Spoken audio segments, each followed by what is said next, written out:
Hi guys, welcome back to my channel. It's Dee. Today I am back for another writerly literary terms. Today I have 12 words that I will attempt to pronounce. I'm just going to tell you guys up front. A few of these words I haven't even really heard of before. To be honest, I'm going to attempt to relate them to you, all right? So what I do when I do the terms, I just read the words and then I give you a definition. And it may or may not come with an example of that word. Okay, so let's go. Number one is hyperbole. And that is here I go already. Okay, extravagant statement of figure of speech not intended to be taken literally. So here's an example, as in literally as to wait to eternity. So, you know, naturally we won't wait until eternity, but so that's an example of a hyperbole. Okay, number two, hypophora. Hypophora. I hope I'm saying that right. I had ran these through Grammarly, you know how you push the little speaker and it tells you how to pronounce it. But I'm going to tell you, sometimes that doesn't pronounce it correctly because it's like robotic sometimes, and yeah. Hypophora. A figure of speech in which a writer raises a question and then immediately provides an answer to that question. Okay, so that one's sort of explanatory. All right, number three, juxtaposition. Juxtaposition.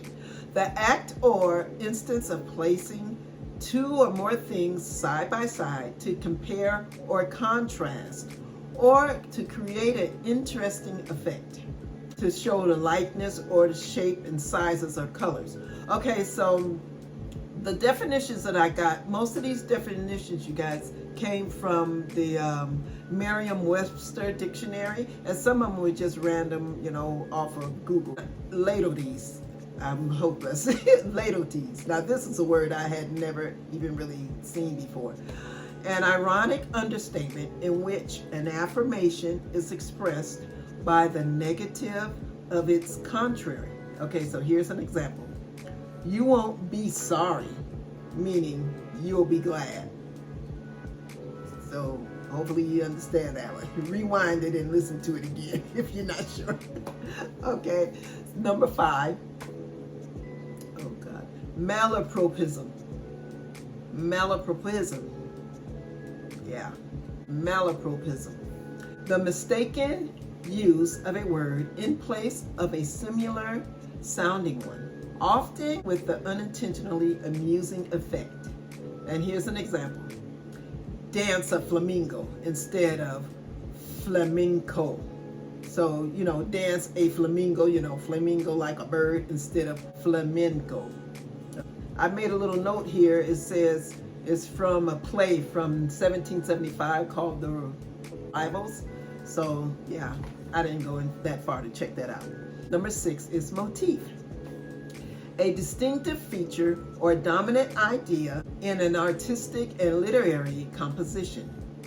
Recurrent salient thematic element. Number seven. Onomato, oh God, here we go. Onomatopoeia. Onomatopoeia. The formation of a word as cuckoo, meow, boom, by imitation of a sound made by or associated with its, what is that? Referent. I don't even know my own writing, you guys. It means to imitate the sound it's describing. That definition came from the New Oxford Dictionary. It just simply means to imitate the sound that you're describing. I had to actually go and look that one up. Number eight. Oxymoron, a figure of speech in which apparently contradictory terms appear in conjunction. Well, here's an example. Faith, unfaithful, kept him falsely true. So does that sort of make sense? So faith, unfaithful, kept him falsely true. So that's an example of oxymoron.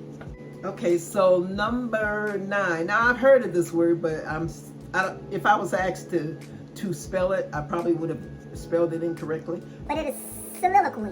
Soliloquy. Soliloquy. Yeah. An act of speaking one's thoughts out loud, when by oneself, regardless of anyone near, especially by a character in a play. So that's what soliloquy said. Hey, I do that every day here at home. I guess, yeah, in the play of life, yeah. So number 10, Now this word I had never seen before. Tautology. Tautology.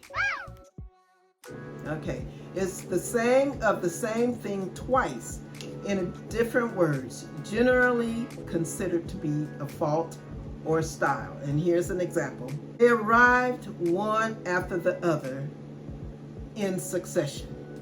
So that is an example. We have 2 more words to go.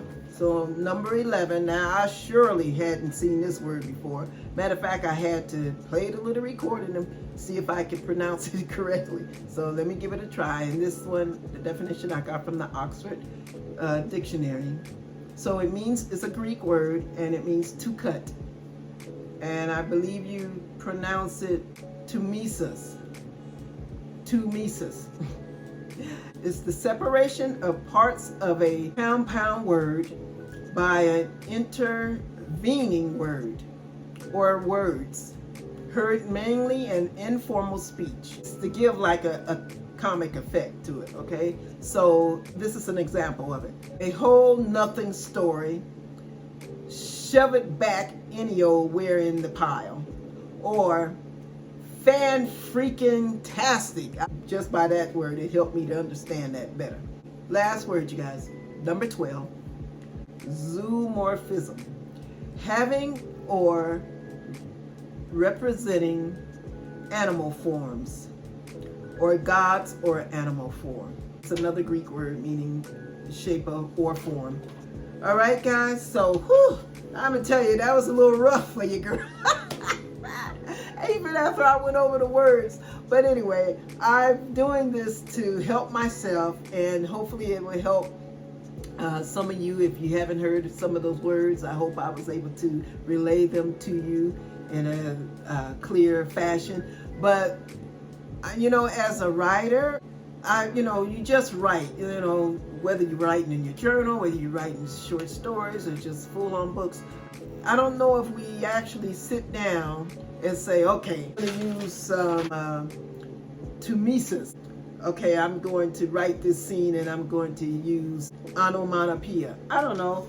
I think that's just me, because I never really thought of it like that. Maybe there's a class or something in it that can help you to understand that. But I think if you just write, or we're just reading, we'll find those examples in reading. But as for writers, I don't know. You guys let me know if any of you that if you've written, if you've published or not published. If you, when you're writing or making your composition, do you think, okay, let me use some of these terms, or do you just do your writing first and then later you look at it and say, oh yeah, this is an example of an oxymoron. This is an example of malopropism. I don't know. Let me know. All right, guys. So that was our writerly literary terms number 3. Thank you so much for stopping by my channel again. If you like this video, feel free to check out some of my other videos. And if you like, I would love for you to join, as I'm in a race to get at least 18 more true subscribers that's interested in going on this author journey with me. And it's been a long road, but I would love to have those by the end of September. That would be so awesome. All right. Okay, guys, thank you so much. I will see you in my next video. Later, Gators.